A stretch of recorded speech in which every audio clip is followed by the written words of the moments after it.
Ashley Darby still has a coochie craving for Michael. Give it all away. Give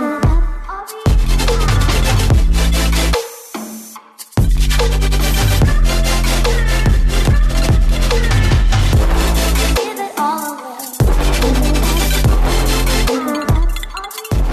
All right, welcome back to another Giorgio Says video. And before I get into today's topic, I need you to hit subscribe on this video, hit like, and share it with someone you know, as well as hit the notification bell so you don't miss any time I upload, which is every single day.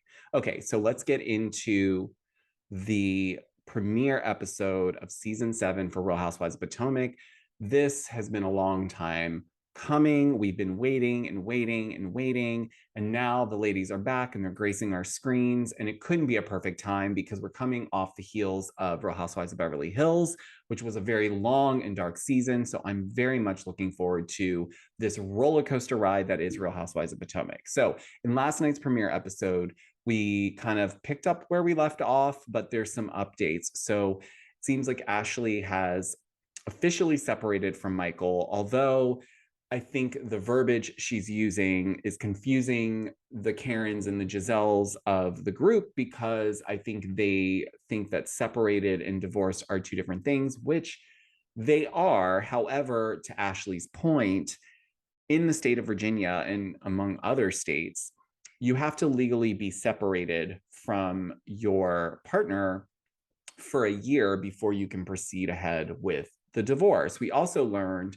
that Ashley's prenup expired 5 years into the marriage. And since they've been married for 8 years, it seems like she's free and clear. However, after seeing her talk to her family, it does concern me that she doesn't have her own lawyer.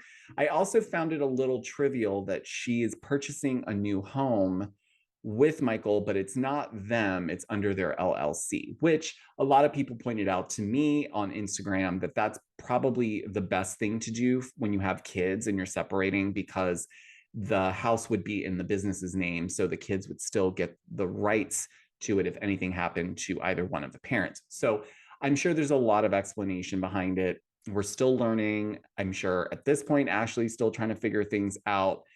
And it was just nice to see her feeling fresh and looking beautiful as always, but it just felt like she had a different energy. So that was really nice. I also really loved seeing Karen. See, I said Kathy because I'm like still thinking about Real Housewives of Beverly Hills.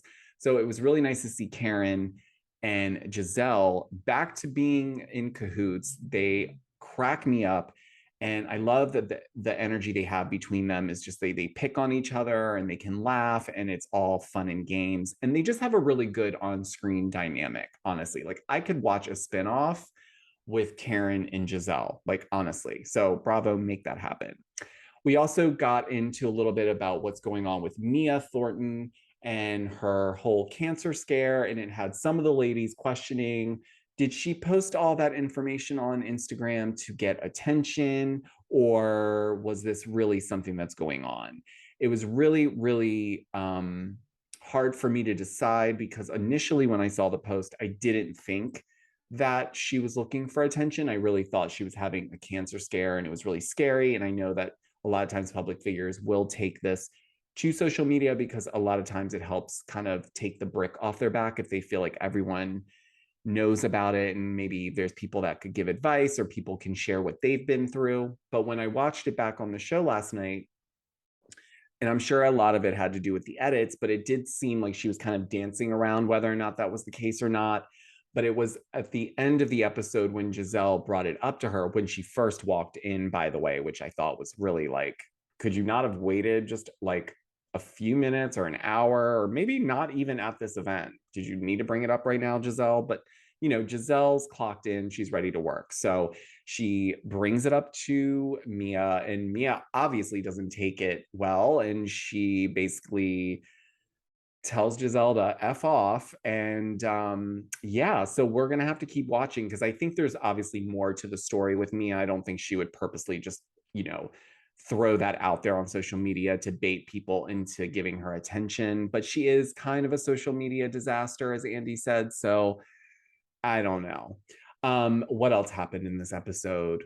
Not a lot from Wendy, although I did feel I laughed, but I felt bad for her when she tried to go up and engage Giselle, and Giselle shut the hug down. She did not want to hug her. She did not even want to speak to her. She kind of just brushed her off very coldly. But I know we'll get a lot more out of Wendy throughout the season. Just didn't seem like she was in it a lot for episode one. But nonetheless, Robin meets up with Charisse, the original Grand Dame. Um, but it was interesting because they still haven't, Robin and Juan still have not set a wedding date yet. Robin is already talking about doing a prenup. And I thought this was interesting. And I want you guys to comment down below. Did you guys agree with Robin when she said that if you're the breadwinner, your spouse who makes less than you shouldn't get 50% of your money, even though you guys are married and it's a partnership? Do you guys agree with that? Because that kind of was, I'm not saying I disagree with it. I guess it depends on the situation, but I feel like, I don't know. It just came off really harsh. And maybe that's the reason why they're not rushing down the aisle. Maybe Robin just doesn't want to give half of her money away if something goes wrong. Does she know something we don't know? Is the wedding just for the cameras? We'll have to continue watching. What else happened this episode? Gosh, so much. A lot of it centered around Ashley, obviously, and her marriage and the separation aspect of it. Um, we also had Candace, who was not pissing me off for episode one, thankfully, but she was acting like a brat when she was complaining to Chris about his work schedule and how it was not consistent. But then he pointed out to her that she's in the music industry and there's nothing consistent when it comes to schedules when you're in the music industry. So I'm just not sure what's going on with her and why she was picking on him about that. But it seems like she's craving more attention from him, and it looks like this new job he has kind of, it's whatever the business demand is when he's got to be there. So I am very interested to see how this storyline unfolds for both of them, because I know that they're trying to also have a baby, which we got to see some of that process happen on last night's episode. But I want to know what you guys thought of the premiere episode. Are you excited the Potomac ladies are back? What did you think about Mia's social media post? And do you think there's a big difference between Ashley saying that she's separated versus she's divorcing Michael Darby? Let me know in the comments. And until the next video, guys, I will talk to you soon.